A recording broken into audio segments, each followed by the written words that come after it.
Good morning. Welcome to TCAF, Word Balloon Academy. Thanks for making this your first stop. I really appreciate it. I know I got some stiff competition with the grants and that. Don't all get up at once. But yeah, so today we're going to talk about some Kickstarter. So who am I? My name's Adriano. I write and I letter indie comics. I'm a super backer. I've backed over 800 different Kickstarters. I've created 2 under this account. I've helped more. I've been in a few, so I have experience. But as far as under my own account, I have 2, both of which funded pretty well. A project we love, backer favorite. I know what I'm doing a little bit. So what are we talking about? We're gonna go kind of through the life cycle of what a Kickstarter is, right? What you can expect as you're going through it. Some things to consider, some things to be prepared for, and then I'll show you some resources and kind of where I learned kind of what I'm doing and how to do it. Before we get started, anyone here run a Kickstarter before? Anyone familiar with it? All right, great. So this is going to be good. All right. So let's start with day 1. Where do you go? What do you kickstart on? Well, I just said it, Kickstarter. Kickstarter is the biggest of all of the crowdfunding tools out there by far. They have the first mover advantage, right? They really got in, built this community. If you're doing comics, Kickstarter is truly where you want to be. Indiegogo, very close second, right? You're going to have a lot of comics on there as well. Some of the subject matter there is a little more open, to be politically correct about it. So it depends on what your topic is. Indiegogo might be your home, but generally Kickstarter, very, very robust and strong community. That's where we'll be focusing today. There's a new entrant, Zoop. If you're not interested in running your own campaign, if you really would prefer to just pay someone to do it, Zoop is your home. That's where you want to go. What they do is they actually take your whole campaign, they package it, they put it together. They'll ask you for bits and pieces. They need your art, etc. But they'll actually run the campaign end to end. They'll even help with fulfillment to a degree. So they do take a substantial chunk of what you make out of it. So something to keep in mind, where Kickstarter, you're paying your small fee. There is a Kickstarter fee, of course, but Zoop takes a nice commission out of what you're doing, but it's hands off. You can focus on, being a creative if you want to go with Zoop. Crowdfunder, Canadian entrant. So I always like to push them because they're very friendly. If you ever need help, they're right there. They're very great. However, still very small. So something to keep in mind. The crowd you're going to get on Crowdfunder, not nearly as big as Kickstarter. However, although I do focus on Kickstarter, they're going to come up later in the presentation for a very good reason. And last is BackerKit. So BackerKit is actually something that ties in to Kickstarter. It's a plugin, so you can do your pre-launch through BackerKit, and you can do your post-launch fulfillment. So you can add a store. So when somebody's has backed a Kickstarter, right, you can do your surveys through there. You can then send them to add more to their campaign after the fact. So BackerKit's really good for that. But recently, they've also set up their own crowdfunding. So if you do go to BackerKit and look to use their tools, they will push you to actually launch the campaign on BackerKit itself. Again, Kickstarter is the biggest, but to each his own. If you want to try something new, you want to try something different, BackerKit does have all the information that they've scraped from Kickstarter. So, there's a lot of good information. Again, why Kickstarter? I keep saying that's the one we're going to focus on. Comics, highest performing category on Kickstarter in general. Not dollar amount, that's games, right? They're by far. Games does it. But as far as success rate of people launching campaigns and them getting funded, comics wins. So hard to argue with that, right? Like you're going to put your campaign up there, then 66% success rate. So 2 out of every 3 campaigns is going to succeed, and you'll see why some of them do fail when you're on there, right? Like some just they put some text and throw it up there. There is a systematic approach to how you launch a campaign, what people expect to see, what we're going to be going through today. So there is a method to the madness on how to succeed. But if you do the right things, you'll definitely see some success, because comics seems to be a very popular category. And you also get the larger, more established groups like Dynamite, Boom, Image. They're launching special collections, a lot of backlist stuff, or even new campaigns. Berserker is one of the biggest ones they've done with Keanu Reeves. that one, broke all kinds of records. So it does help because those people that would never see Kickstarter before, they want to back this new campaign. They create a Kickstarter account, and now they start getting pushed your comics as well, right? So it's definitely, it seems like a bad thing when the bigger players come in, but in this case, it might actually be to your benefit. All right, so before you start, right, if you've never been on Kickstarter before, you don't have an account, get one, start backing some projects. One of the things about Kickstarter is people will look at your ratio. So they want to see that you haven't created 3 and backed 0. They want to see that you're backing projects. So again, I've backed a lot myself. There's a reason for that. One, I'm just a fan, of course, but it does help if you show that you're part of the community. You're giving back here and there. And it doesn't mean you have to go and get the most exclusive things and get the $500 foil metal variant. You can just support people digitally. You can get the base level rewards. Just make sure that you are helping people and you're part of the community. And again, they'll give back as well, right? It is a community on Kickstarter. Also, follow what's popular. So it doesn't cost anything to actually follow campaigns. So if there's ones that, you don't necessarily need it in your life, but you want to see how it does, there is a way to follow a campaign. So you just save it, follow it, see the life of it, see how it's done. And you can use that to build your own project. The other thing, bring your audience. So what I'm saying here is, you should have an audience a little bit before you go into Kickstarter in some form or fashion, whether that's through social media or a newsletter, or just you have a lot of friends, whatever. But you need to bring people to Kickstarter is the catch. There is some organic growth in there. You can technically launch tomorrow without telling anybody, and you may get a few backers. But realistically, you need to bring people, right? And the more you bring, the more that the organic reach happens as well. So make sure that you plan and you do bring people. And again, we'll get into this specifically. And then lastly, you're going to plan your project. That's the topic of today's session. So the Discover page. This is where you can do your most base of research. You can go on here. You can see what's live. You can sort. You can see what's most popular. You can see what's most funded, what has the most backers. You can sort this in all different kinds of ways, but I'll give you some tips right up front.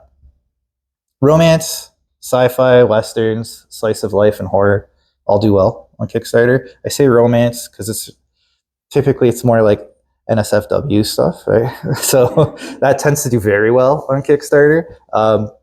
It does get a little bit of heat because people get upset about how well it does, but if you can do it and you do it seriously, you can do really well, right? Like you have to show that there is a story behind it and all that. Like build a true product.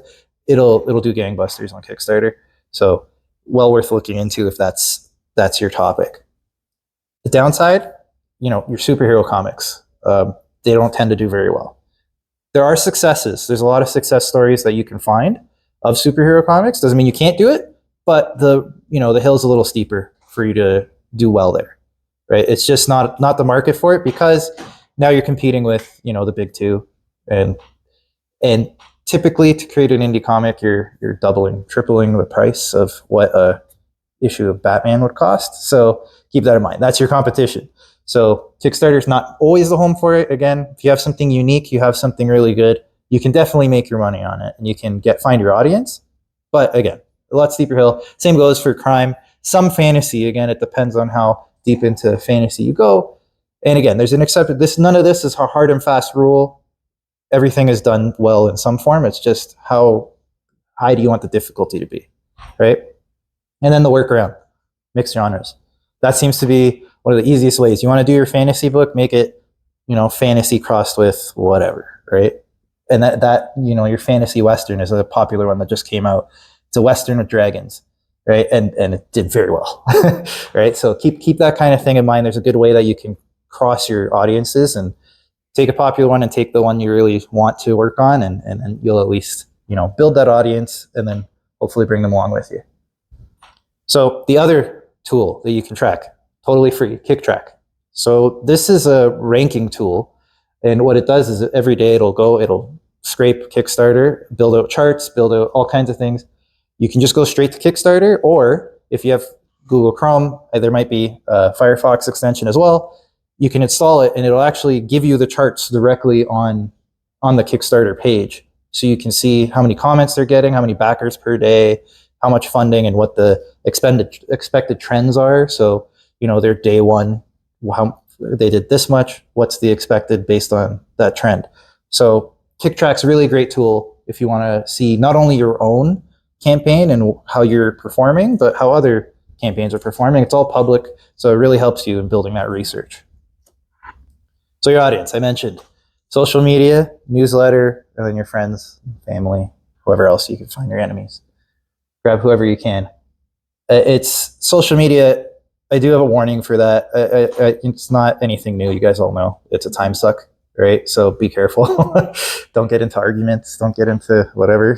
try to be part of the community, though, right? You want to push your campaign, but you also want to push other people's campaigns. Some of your best supporters are going to be other creators, right? So you want to say, hey, this looks really cool. Hey, I just backed this. Hey, I really like what this person's doing, and use that. Lift them up. They'll do the same, right? Typically, they'll do the same, and you'll find a lot of good support on social media.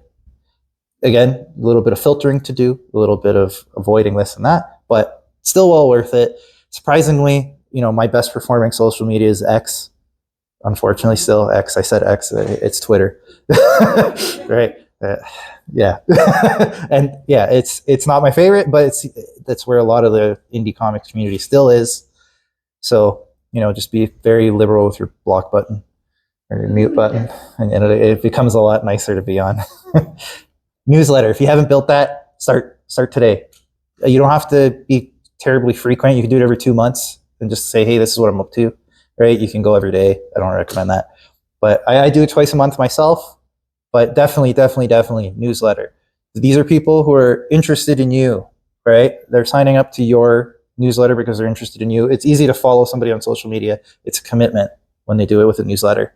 So definitely, if you haven't built one, start. You can use Substack. I use Substack. It's free. It's easy. It takes you 10 minutes to get set up, and you have your newsletter, and you start collecting emails. You can start with me if you want. I'm happy to join your newsletter, right? So if you need someone. And then friends, family, coworkers, you should really bug them. You don't guilt them, right? Like, just get them in on the story. Like, they'll be happy for you if they're your people. So, it's really more with them, not just saying, hey, I built this thing, can you pay for it? It's more, look at what I'm doing. I'm following my dream. I'm doing this thing. I'd love it if you'd help me out. Not all of them are going to do it. It's fine. But still, it's going to be helpful if you have people you can depend on day one, right? All right, so pre-launch.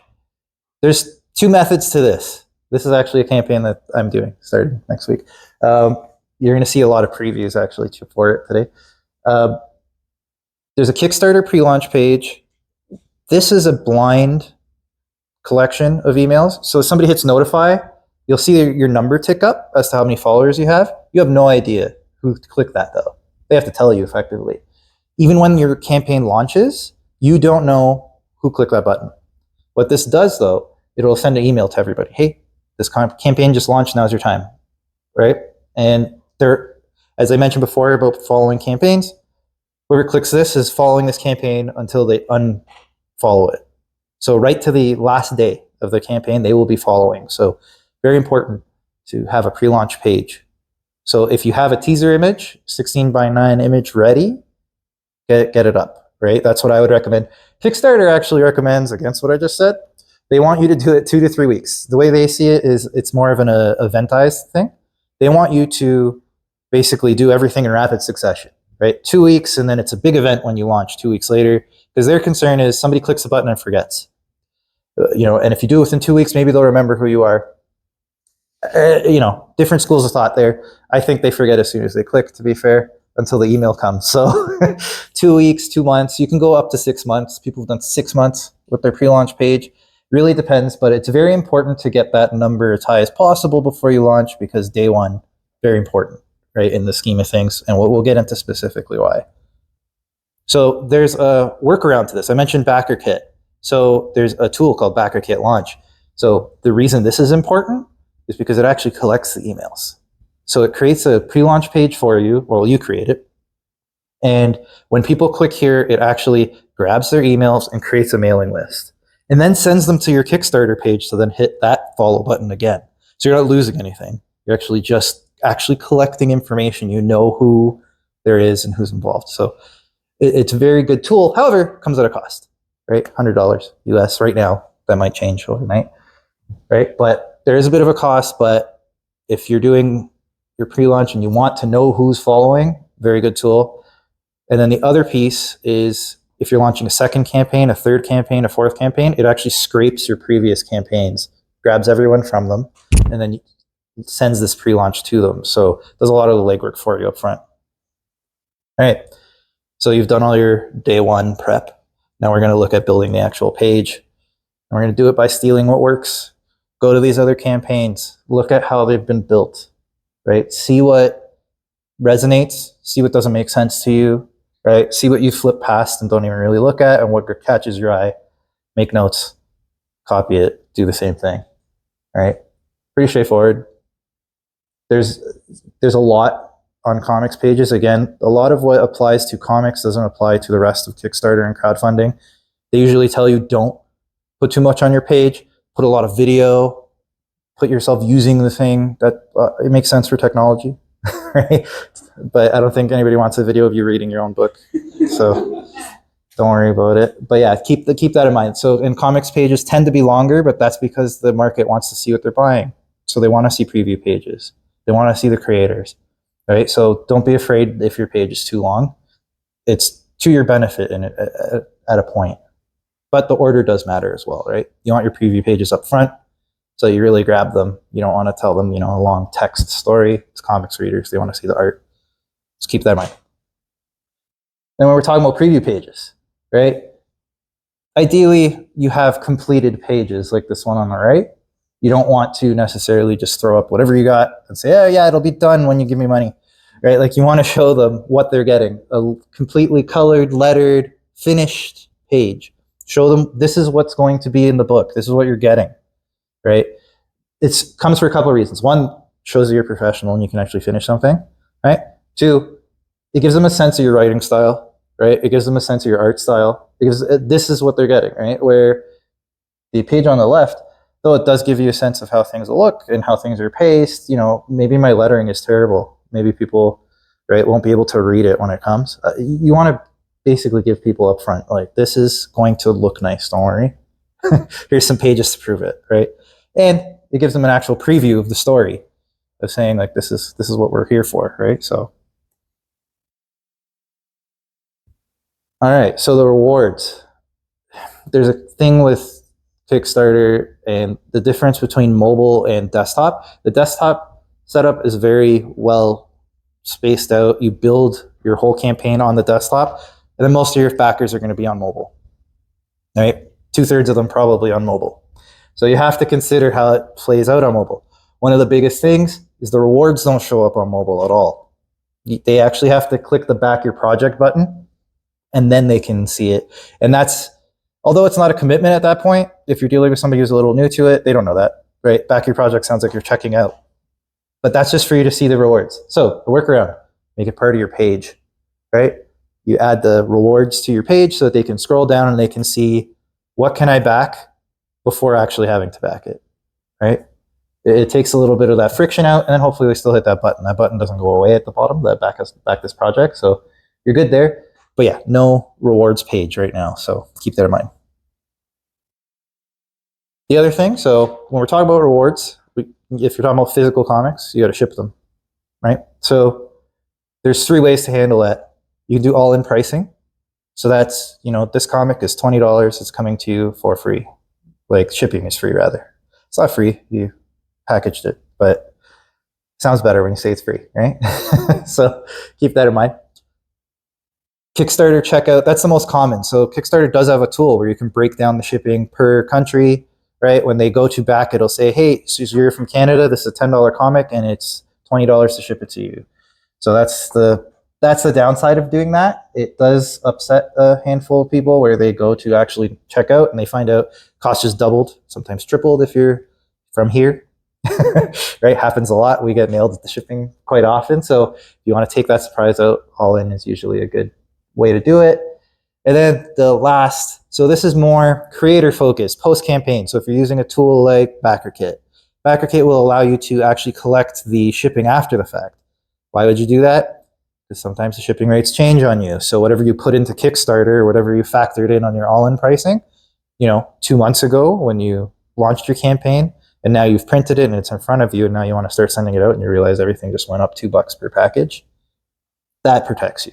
You can do that. However, as a backer, right, your $10 comic is suddenly an extra whatever, and it's a bill you weren't expecting because you backed this however long ago, and now somebody's coming and saying, you want that thing you paid for? Pay more, right? So it can cause a little bit of friction there. So again, if you want the safety of knowing that you will definitely be covered, you can use that approach. But many ways to collect your shipping, but it is a big part of it. One other thing I will mention, for the first two, all-in pricing, obviously it's included. And for Kickstarter checkout, this does go towards your total. So whatever your total funding is, shipping counts, except if you do the last one, because you're collecting it after the fact, right? So if you need X amount of dollars to make your comic, don't forget that you have to consider that the shipping will count towards that number, and you lose that money once you pay for the shipping. So you need $1,000 to make the comic, and 500 of that shipping, you actually only made 500. So a little bit tricky with the shipping. Keep that in mind. Video. Is the video working? Yeah. All right. So video is important, even with comics, because of this. As you can see in the little video on the corner, now when you hover over on the Discover page, it actually starts playing the video automatically. This is new. This just happened like in the past couple of weeks. So videos were always important. The most successful Kickstarters, it just disappeared. The most successful Kickstarters always have videos. Even in comics, they always have videos. But it's become even more important now on the Discover page, right? Because if you don't have it, you look kind of static. It's missing that level of professionalism that you want to make sure that you have. So definitely have a video and have captions, because the Discover page is silent. You don't know if the person even turns on the sound when they come on, or if they can hear it, to be fair. So definitely captions, right? Make them nice and big, because you're going to have that small postage stamp space on the Discover page. Let's see if I can make it come back. There we go. Right? Like, it's a relatively small space, so you want nice big captions, and you want, you got 4 or 5 seconds to catch their attention, because even you see in my little sample here, I don't stay very long on each one. So capture their attention right up front. And there's a part of your page called risks and challenges. So this is another sales thing you can use, actually. You have to be forthright about it. This is actually, it's not about sales. It's about you legitimately saying there is a risk to this project, right? It's just a thing with crowdfunding. You're paying for a product that's not complete. Even if it is complete, generally speaking, it's not something that you can go pick up anywhere. It's something that has to be fulfilled.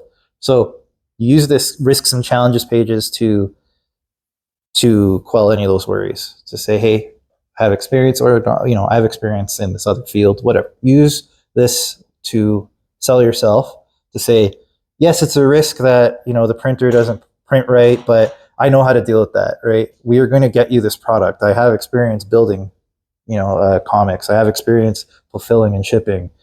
Whatever you can do to make people feel to get better about backing your campaign, that they're not just you're doing this for some random fun thing just to collect some money. This is your spot to really make that pitch and say, I'm a professional. This comic will get in your hands regardless of these things, right? So keep that in mind. And you want to stay as positive as possible, because it's actually the last thing that shows up on your page. So you don't want to leave them on a negative note that, if a tornado hits, you're not getting your comics. Like, that's out of your control, right? You want to say, I'm going to do everything in my power to make sure this comes to you, right? All right, let's talk about rewards. So Kickstarter allows you to do early bird pricing. It's a little bit of a controversial topic, because with Kickstarter, your first couple days, your biggest fans are supporting you. And maybe you want to reward them and give them a good price. But realistically, you're making most of your money in the first couple days. So by doing early bird pricing, you are cutting yourself off at the knees by saying, hey, biggest fans who would pay anything for this, pay less. And then everyone else, you get to pay more. And the worst part is this doesn't go away after, right? So you have 2 days or 3 days of early birds. This reward is stuck on the campaign now. As soon as someone pays for a campaign once, it's locked. So somebody pays for an early bird. You're now telling everyone that supports after the early bird time that, hey, everybody else got a deal and you missed out, right? And again, your biggest fans all got the deal. The ones that are iffy are the ones that are also going to get upset that they missed out on the deal. So keep that in mind. Again, totally valid approach. If you really want to hit some numbers, you can see that's actually a reward from one of my previous campaigns. You can totally do it. However, you do find, you may hurt yourself in the back end. So the way around that, early and returning backer rewards. So if you're on your second campaign, obviously you can do returning. There's no system for this. You have to do this all manually, but it's well worth it. So instead of saying, hey, I'm going to just give this to you for cheaper, give them something else, right? You can find communities that'll give you free digital comics of their campaigns. Again, making those friends on social media. There's some groups you can join that'll exchange and say, hey, I'll give you my digital copy, you give me yours, right? And it gives you something to give up front to say, hey, if you support in the first 3 days, I'm going to throw you some digital comics. Or if you have some promo material from campaigns past left over, right? Oh yeah, I'm going to throw that in your package just as a thank you for coming, right? Something I wouldn't normally charge $1 for, you're going to get for free just because you're a pal and you helped me in the first couple days, all right? So keep that in mind. Again, it's you're still rewarding those people for showing up early, but you're not hurting yourself in doing so. Then bundles. So if you do want to give discounts, volume's how you want to do it, right? So you're going to print whatever you're going to print. The more you print, the cheaper the prints get. So ideally, you're getting people to back multiple things at once. Maybe you have a back catalog to offload like I do, right? You can say, I'll give you a deal. Pick up all my comics, I'll make it a lot cheaper for you. And use that. Tell them how much they're saving, right? And calculate it liberally as well. Like, this is how much it would have cost you to support on each campaign. You can include the shipping in that and really knock off the price and tell them how much they're actually saving, right? But you definitely want to use the bundles to your advantage. That's probably the only time I would discount. It's the only time I do discount, right? Is get more and I'll give you more, right? You don't want to say, hey, get this one thing and I'm going to devalue it. You're bumping up the value of everything because you're giving it to them in a package. And the necessary evil of variant covers. So these are the variant covers of my next project here. But, there's a lot of controversy about variants and how they're ruining the industry and all that. But they work. They work really well. And let's say you're on your first campaign. What are you going to bundle if you have only one product? All your covers, right? You can do bundles of 2 covers, 3 covers, whatever you got. Some go nuts and they do the whole alphabet. They have A to Z of covers. It's usually subtle changes. Here's the blue background. Here's a red background. Here's the character wearing clothes, not wearing clothes. They'll do all kinds of subtle variants. It's up to you how you want to do it. The biggest advantage you do get from doing variants, though, is it's an easy way to start making artist friends out there, right? You can say, hey, I'm going to commission you to just do a cover. Most have time because it's, it won't take them terribly long. They'll whip together a nice cover. Now you just built a contact and an audience. Because then you can say, hey, I have artist, Zed with me, and they're doing this variant cover, and then they'll go and push it to their audience, right? So now you're getting a whole group of people that you never would have got on your own. So a lot of advantages to variant covers, aside from just, having more things to sell. It really does expand what you can do. And you can see I've done them for every project that I've done. So highly recommended. All right, let's talk about rewards and the levels. There's 3, really. There's more than 3, but let's break it into 3. There's your entry level for people who are iffy or don't want to pay shipping. There's your main, that's the meat of where you're going to make most of your money. That's like 70-80% of your money. And then the premium, that's where you can get really crazy and start coming up with interesting things to sell. So let's talk about it. Point of entry, digital. Digital's easy. Digital doesn't cost you anything outside of the production of the comic itself, but in terms of printing and shipping, zero. It's pure profit. So, you give them a deal to a degree, but right now the running rate is about $5 US for a 24 to 28 page comic, and you go up from there. So you can make some decent profit doing this. Most of your backers are going to be in the digital realm just because they don't want to pay shipping, right? Reasonably so. So you're going to find most of your backers here, but you won't make most of your money here because, again, you're at $5 a pop. You're probably not going to see crazy profits. So that's where your main comic comes up. And this is your main book, all your variant covers, basically your ones and twos that you're sending out, and your bundles are counted in this as well, right? This is what you're going to be marketing the most. Again, this is where 70% of the people that are backing you are going to be. So you're going to make all your money, right? So again, won't be the biggest count of human beings that will back your project, but most of your money is coming from this bit. So really focus on this. Really focus on getting a physical comic in people's hands. You can see I got the nice like 3D version of the cover. That's to help people visualize like this is a physical comic in people's hands. It's not just a picture. It's a real thing that will be printed and you will be holding, right? And then the big ones. So get crazy. Think of some things that people will pay obscene amounts for. You'll be surprised. I just had a friend, Roberto Villacava, who said, "Hey, I'll just draw whatever you want for $500." He got that. He got a couple backers through his campaign and to fund it real quick. So you have a skill, sell it. That's I mentioned I write in letter.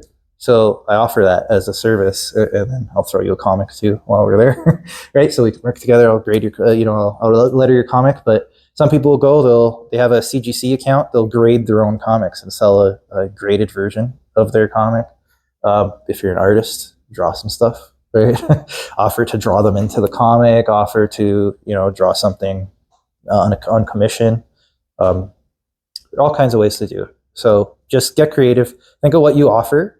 And then offer it as a reward. And again, all you need is one or two of these, and it can make your day. So really think of what you can do, and don't overextend yourself as well, right? You want to limit these. You can limit rewards in Kickstarter. So make sure you do, right? You don't want 15 people coming and saying, "Hey, I want a comic made overnight." That'd be tough. So you could say, "Hey, this is limited to 1 or 3 or whatever." Definitely keep that in mind. So I mentioned there's other reward levels. Retailer. This is, again, it's similar to the big rewards. You may not see anybody take this. You may see only 1 or 2. But the key here is you're offering the same thing. So again, that print run goes way up, right? And then you're going to give them a nice discount to do this because they're a retailer. But you're creating a contact. You're exposing yourself to an audience that you wouldn't have been otherwise, right? Some store somewhere decided they wanted to put this on their shelves. So that's great. And then if you do get this, make sure you include all your promo materials, all kinds of stuff that they can lay out on the store. Again, imagine you're going there yourself and have everything for them to really push people to your comic. So retailer awards are, again, I've seen some of my friends there have done really well with them. Some get no hits. It really depends on how the retailers are feeling, how the market's doing that month, but doesn't hurt to include it. I would typically, you can add rewards at any time. So I would typically add them later on. I wouldn't have them from day one, right? I add them kind of midway. It gives you a little bit of a boost because you will find that there's a lag in the campaign, which we'll get to. Okay, so you've done everything. It's all ready. So it's launch day. First 48 hours. Wouldn't call it make or break, but it's pretty close. It's almost make or break. You can't really see the, the graphs there, but you'll notice they all kind of start most of the way up, right? Like they're all pretty, I wonder, do I have? Oh, I do have. Yeah, like this one starts about here and here, right? So they're all starting very close to funded or past funded. Your first 48 hours are pretty critical, not just for you making most of your money, because that's where you will. You'll make probably more than 50% of what you make total in the first 48 hours. But it also changes how Kickstarter treats you. So if you're doing really well in the first couple of days, suddenly you're showing up on the front page You're showing up in the Discover page real high up. You're showing up in emails, right? Every time another Kickstarter creator sends an email, there's usually 2 or 3 different campaigns at the bottom, right? You want to show up in those. A lot of people will back you that way. So 48, the first 48, very, very important. So like I mentioned earlier on about your audiences, you really prime them for this. You really say, hey, I'm launching on this day, please be there, right? You go to everyone you can and really, really push that first 48 hours. Tell your mom, right? Say, hey, ma, I'm I'm launching. You don't have to charge her. I did. It was a mistake. She backed it, not knowing that I was going to hand deliver it to her, but I did. But yeah, tell everyone, hey, this is the day. Please, if you're even thinking about it, like do it right away. Like back me day one, just because again, you need people that you can really depend on to back it, because it's going to help everything else. So if you know you have a core group of people that will definitely back you, prime them, tell them. And then there's everyone else. So, start bugging people, be creative about it. I was at Fan Expo last year being really annoying. I don't know if I ran into any of you. I apologize if I did. I was handing out bookmarks to anyone who would give me the light of day. If you made eye contact with me, I had something in front of your face immediately after. You don't have to be that annoying, right? It actually went all right. I got a few from these. I got a few backers from this. But it's whatever you can do to get attention, do it, right? Positive attention, of course. You really want to get people on your side. I put thick skin, that's thick. You have to have some really thick skin though, because even here where I was giving out freebies, not everybody was into me being in their face, right? So you just have to be used to people maybe not giving you the time of day. It's okay, right? That's part of it. You just move on, go to the next, right? That's just how sales in general works. So, all right, and then ads. So the people that you can't hand stuff to physically, Facebook, surprisingly, Meta, whatever you want to call it, still the best place to do this, surprisingly. Kickstarter campaigns are weird in the way that they last as long as they last, right? You have your 3 weeks that you're doing your campaign and then it's done. So that it is a little bit of a downside for Facebook and really any online advertising, because you usually need a bit of a ramp up, and you can't do that. So don't expect, the world to change when you put in your money into ads. But if you're doing it right, and this is a whole different course to look into. So, there are ways to do this right. So definitely look into it. There's one website, Novel Publicity, that does a lot of Facebook ads stuff. They can even help you build it. Again, they don't specialize in comics; they specialize in self-publishing, but they can help you in that sense. But the whole idea is you break everything out separately, right? This is my one tip I'll give you without getting into like a 2-hour seminar. Break everything else separately. Don't use the algorithm, right? What Facebook is focused on, as much as they're focused on you delivering ads and being successful, they're more focused on you just paying them money, obviously, right? So their algorithm, although it will help get in front of a lot of people, they don't tell you what's not working. So they encourage you to say, hey, give me all your images and give me all your audiences and let me sort it out. I'll figure out who works and who doesn't. And then you don't know. You don't know who's working and who isn't. So if you break everything out yourself, an ad for every audience, an ad with every image, an ad with every blurb, just break it out, all separate ads, right? It's a little bit of work, but it's worth it, because then you can start seeing this ad's working, this image is working, this image isn't. I'm going to cut that ad.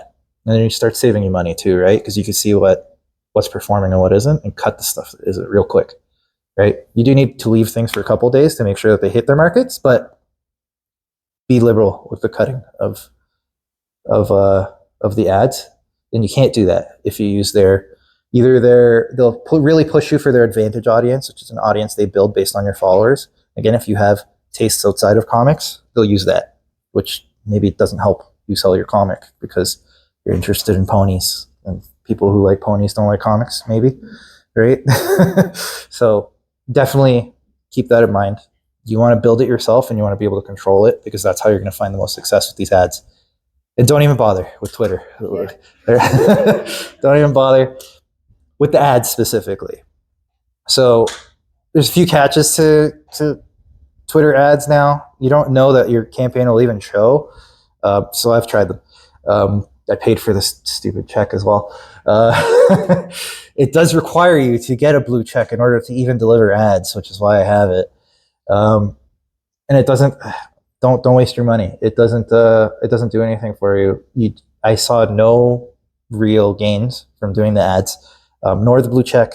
Even it didn't do anything. Apparently, it makes you higher in the replies, and that I don't see it. The best way to use it, and it's not just for X, but for every platform. It's the organic reach. It's reaching out to other creators. You'll find a lot of times actually tweets like this, like, "Hey, indie creators, what do you got?" Right, and it's just a chain of all the other creators out there saying, "Hey, I'm launching," or "Hey, I'm 10 days in," or "Hey, whatever," and they'll push each other. But Kickstarter itself is actually really friendly, and if you add them, if you tag them, they'll usually give you a repost here and there, and that you'll find a boost when they do that. So organic reach is good enough when you're talking about this platform in particular. Right? Don't waste your money. Google ads, I don't have a slide for it, but Google ads are hit or miss. I haven't had any success with them. I've heard some people have. You can try them, but right now, I think meta ads are the way to go. And then your newsletter, because we talked about how you're building your newsletter and you added me to it. You want these people to really, you want this list built, and then you're going to prime them. So this is my last post on my newsletter. And the first thing I put was, "Hey, I'm launching next time. Next time you see my newsletter, my campaign will be launched." I even launched the campaign on the day that a newsletter goes out. So I could be like, "Hey, I just launched everybody," right? I do it on a schedule. You don't have to be so strict with your newsletter, obviously, but if you are, try to time it nice. That's what I've done. But definitely, you want to keep it in the forefront of their minds because, again, these are your fans, right? The newsletters, people that came to you specifically and said, "I like them. I'm going to follow them." So get them on it. All right, be annoying. So this is my social media calendar. I use Social Champ. That's what this is, but you can use any tool, Buffer, Hootsuite, whatever you find out there. Don't worry about being annoying. You'd be surprised how few people actually see your social media, right? You'll post something and it won't hit anybody, right? There have been a couple instances where there's friends that launched campaigns. I didn't even see it because they posted once or twice and they said, "Well, I thought most people don't see it." Right? The life of a tweet is something like 20-something minutes, right? So if you're not posting constantly, it's gone. So be annoying, right? The people that are going to block you are going to block you anyway. Don't be offended, right? Like just keep going, keep trucking, keep posting and posting and posting and being the most annoying people. It's fine. It's expected. You can send an apology after. And all that said, don't be repetitive though. Right? You don't want to post the same thing over and over and over and over. That will annoy people, even the people that like you. Right? You want to be giving some kind of different content. Keep people engaged with regular updates, but change it up every once in a while. Don't just sell constantly. Be part of the community. I've mentioned this a few times now. Boost other people. Jump in on the meme train. Just have fun. Try to have fun on social media. Don't get into arguments though. Keep it positive if you can. But yeah, you definitely want to change it up because seeing the same image, especially if you're using just your one teaser image, it gets stale real quick. So you want to keep changing it up. It does help. We're in comics, so you have art and stuff to share. So do so if you can. All right. So I was telling you about the scary part in the middle, the dead zone. Look at those charts. So day 1, day 2, right? Great. And then right down. And it stays there. It stays there until the end. They call it like a bathtub. You'll see at the end it kind of picks up again for most campaigns. But this is typical, so don't panic. After your first 48 hours, you're not going to hear from anybody again. You're going to get 1 or 2 backers. So just keep pushing. Don't worry about it. One of the ways to push is cross promos, right? Talk to your other creators. Say, "Hey, we have similar campaigns. I'll push yours if you push mine," right? I wouldn't rely on this alone because not everybody does it as nice as others. Some people just throw text in with a dirty link, right? Some people will actually add the image. Some people do nice write-ups. Really, your mileage will vary depending on who you work with, but but definitely it does help. You will see a few backers come through this. This is going to be where you get your 2 or 3 per day, really, is through cross promos. Another way to reinvigorate people during the dead zone, stretch goals. So you've made your goal in the first 48 hours. Congratulations. It's great. Even if you haven't, that's fine. But but if you have, stretch goals.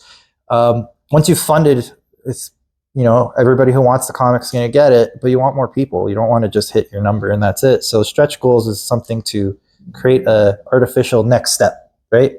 We're all going to hit this next number, make up a number and throw a gift in for doing it. So you're constantly going to be giving something saying, hey, if we, hit 150%, I have this other thing I'm going to give you, right? It could be whatever. It could be something big, or it could be, even something small. Hey, I'm going to do a sticker or a magnet or whatever. That's fine. But just give the backers a goal to reach. And then there's pocket rewards. So stretch goals are the freebies you give by saying, hey, you're going to hit this number and I'll give you this. Pocket reward is, hey, halfway through a campaign, I decided to create something entirely new that you can pay for, that you can back, right? You can do it as an add-on. You can do it as a new reward.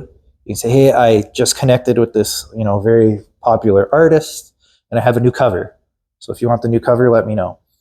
There's a risk, though, that when you do something halfway through the campaign and you get one of those wishy-washy backers that maybe regrets it and you say, hey, go into your campaign and muck with your order, cancel button's right there for them. So so it is a risk that they go in, they say, actually, instead of this cover, I don't think I want this at all. It doesn't happen very often. It's very infrequent, but just keep in mind it's a risk, right? You are telling them to go and toy with their order that you were hoping that they ordered and forgot about.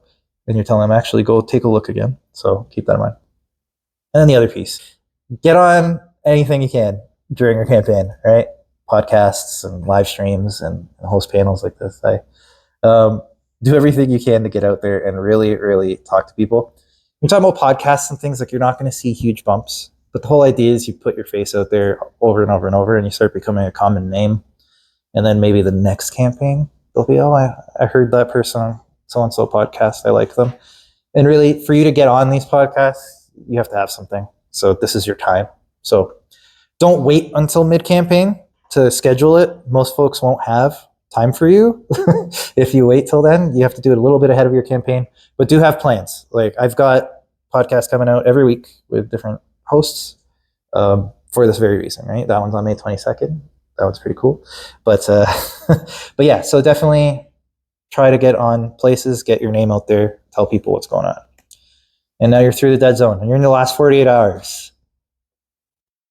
And this is where the big nudge comes. So this is where Kickstarter's follow tool becomes very, very important. So all those people that followed in pre-launch and didn't bother backing you, all the people that liked your campaign and didn't back it, they get an email from Kickstarter, not from you, not from whomever, directly from Kickstarter saying, hey, 2 days left, back the campaign. And then they still don't back the campaign. They'll get another one, 8 hours left, please back the campaign. So you do have time to do this.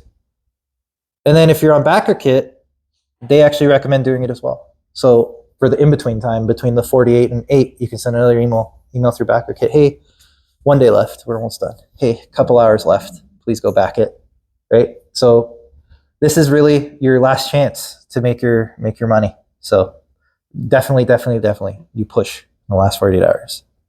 And similar to the stretch goals, you pick a target. You say, hey, we're at whatever, $5,000 in this case, right? We'd love to hit over. This campaign actually went way over after the fact, right? The last 48 hours because they were incessant. Hey, we're almost done, please. If you're ever going to take a look, now's the time, right? You don't have to beg, but you definitely tell folks, like, time is running out, and now the ticking clock will get a bunch of backers in. Those people that feel like they're going to miss out on something, you remind them, hey, you are going to miss out on something. This campaign's ending, and get them the back. And then very, very, very, very, very important, back up your analytics before the campaign ends. If you do not do this, you lose them. They're gone, and there's no way to get them back. So you have 1 hour to do it. The reason I say the last hour is because this is as accurate as you're going to get. If you do it a day before, you lose the last day, obviously. And hopefully you get a lot of activity in the last day, right? You get a lot of last-minute backers. But you want to collect these analytics because no one else gets the information that Kickstarter gets about your Kickstarter. Go figure. right? So you want to make sure that you are backing this up. It's critical because it's gone once your campaign is done. And if you're still on the page while the campaign ends, you actually get some fireworks and stuff. It's pretty cool. So, all right. So the campaign is done. Post campaign. You did it. First thing you do, thank everyone. Right? You would anyway. I don't have to tell you that, but do it. Right? Tell everybody thank you. But the more important thing here is you're going to see some backers. It charges the cards right away. Your campaign ends. Within half an hour, everybody's charged. And then within that half an hour, you'll find out how many people have outdated credit cards or prepaid cards with no money on them. And you're really, once you've thanked everyone, you start speaking to those folks and saying, hey, I would love to get this out within the next couple of weeks or whatever, right? Whatever your timeline is, but I'd like to get this out as soon as possible. So please update your cards. Kickstarter will try 3 more times to charge their cards, and then we'll give up and we'll drop their pledge and you'll lose that money. So you want them to update their cards. So you're going to remind them. So beyond doing your public display of thanks and all that and saying, hey, but you guys update, I usually give it a couple days and then I start sending individual messages through Kickstarter. Hey, I noticed your card's not working. Hey, let me know if you have any trouble, right? And start pushing them to update. You might still find some drop pledges, but do everything you can to salvage that because it will affect your ending numbers. And then you update everybody as to where you're at, right? This is where I am in production. I've printed, I've shipped, I've whatever, but you keep them up to date. The campaign is over. The campaign's not over, right? It's still going on for them because they haven't received their product. So you keep them informed, right? Don't worry about being annoying. They want to know. They paid for something now. It's come out of their account. So now they want to know where you're at. So every time you hit a milestone, share it, right? I packaged everything. I've mailed it. I've done whatever. And when you're at the point that you're about to ship, you send a survey out. What's your address if you're mailing something, right? What's your email if it's digital? Usually both, because I usually add the digital with the physical. But use this newsletter. Again, hey, you want to join my newsletter? Again, 2/3 of people are going to say yes, at least in my experience. So you'll get a lot of your newsletter followers through your backers because they've actually put money up to follow you. So obviously they like you. Maybe they want to hear what you have to say after the fact. So use this survey to collect newsletter followers. And then you set up your post-campaign page. So your Kickstarter page is staying online forever. It's going to be there. They do let you edit it a little bit, and they give you one link. That one link goes somewhere. You have to choose where that link goes, but you want to drive people to it. And usually what you want to do is drive people somewhere that they can then get your comic. So I mentioned Crowdfunder. This is where Crowdfunder comes in. Crowdfunder is, although a competitor of Kickstarter, they also do something a little different. So they're also kind of a competitor to Gumroad. You can use Gumroad as well. But I like Crowdfunder because there's no fees. Well, they're small. And if you decide to have a fee, you can even opt for your backer to pay the fee if you want and say, hey, if you want to help Kickstarter stay alive, maybe pay the fee. There's all kinds of fee structures where Gumroad will just nail you, or any of those other tools, Shopify, if you really have a huge business, you can go that route. But for smaller folk, Crowdfunder is great. It lets you do a storefront. It lets you link directly to specific comics if you want and say, hey, it's a link just direct to the one project and they can back that. It does inventory management. So you've printed X amount for your campaign and sent them out, and you only have so many left. You don't want to have to go count every time you mail something out. This keeps count for you. So highly recommend Crowdfunder for their storefront. Okay, and we were talking fulfillment, shipping things out. So there's ways to handle this. For digital, I go overkill. I give them everything. I give them Google Drive and OneDrive and Dropbox. You can do just one. You don't have to go nuts, right? Just give them somewhere to download their things. It's, again, if you're using BackerKit, they do this a little more professionally and give them a link that then goes to your Google Drive anyway or whatever. But you send out all your backers, the links and say, please don't share this out to people who haven't backed, obviously. But I usually send emails and Kickstarter messages. But again, do as you will. The only thing you wouldn't want to do is just do this in a blank update, because then if you do not select backer only, it's exposed to everybody, and then everybody gets your comic for free. That might upset the people that paid for it. So you don't want to do that. And then making sure they get there. So Canada specific stuff. Everybody loves Gemini mailers. We don't have them here. So unless you're willing to do a border run and go grab them, there's some alternatives. I use these things, these ZMYB whatever packs on Amazon. They're relatively cheap. They hold really well. I did a few test shipments with my brother before I ever started this Kickstarter thing, and everything made it to me in one piece. I also bag and board everything just to be extra careful because I don't know, I don't trust Canada Post. So bags and boards, Comic Pro Lines in Hamilton. So local, cheap. You can get giant boxes of 1,000 bags and 1,000 boards for relatively cheap. So not a bad approach if you're looking to bag all the things you've sold.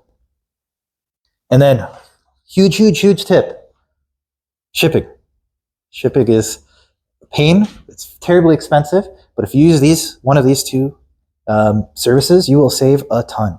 I have become an evangelist specifically for Stallion Express, but there's a catch that I will get to next. But if you use one of these two services, you will honestly save so much money relative to going to Canada Post or UPS or FedEx or any of those places. Go here. What you have to do is you do package everything and you bring it to them and then say ship it out. What they do is they take all your stuff and they drive it to the US and then they ship it out. So it makes US shipping so cheap, like unbelievably cheap. So highly recommend. I use Stallion Express, but I put Chit Chats up there. I've used both. I like Stallion Express better. But the catch is you need a printer if you use Stallion Express. If you're doing things in volume, you want one of those printers anyway, and they're not terribly expensive. You see that one's $95. That's the one I bought. This is, a proper shipping label. Again, if you're doing things in volume, it's nice. It prints it out all in one thing, and you just peel them and stick them. But if you don't have that, you can't use Stallion Express. They want the proper labels. Chit Chats will let you do through your printer, and you like cut and tape if you want.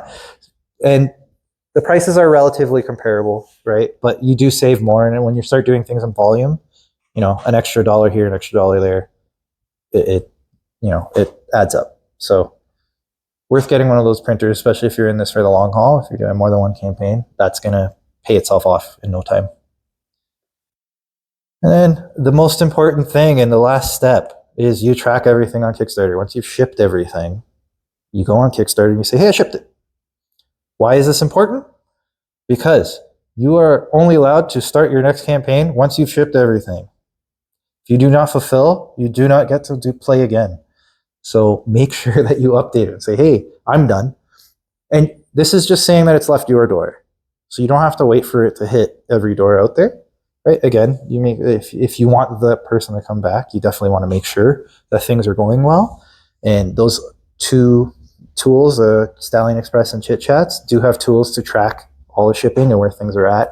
So you can keep an eye on all that post-campaign. But as far as Kickstarter goes, once it leaves your door, you flag it and say, yep, I sent everything to Stallion Express, it's gone. And then you update this. Only at that time can you start your next campaign. Right? So very important. Until you become a creator in good standing. That means you've launched 4 campaigns and you've successfully fulfilled them. And then you can do up to 6 at a time. Right? Then you can leave 6 unfulfilled. That means you can have one that just finished, one that's going, and one that's about to start. This counts your pre-launch page as well. So keep that in mind, right? Like if you want to get started, you're going to need to finish. All right, congratulations. You've done it. So what do you do now? You start the next project. Start again. Right? So you can do as many drafts as you want. As you can see, I have a few waiting and pending. I've fuzzed them out. Oh, the screen's fuzzy enough you wouldn't have been able to read it anyway. But yeah, just keep it up. So now you've learned this experience. You've done all that. If you're with BackerKit, it grabs all those people. But if not, when you launch your next campaign, Kickstarter is going to help you out and email everyone and say, hey, you backed this person before. They started another project. You want to back it.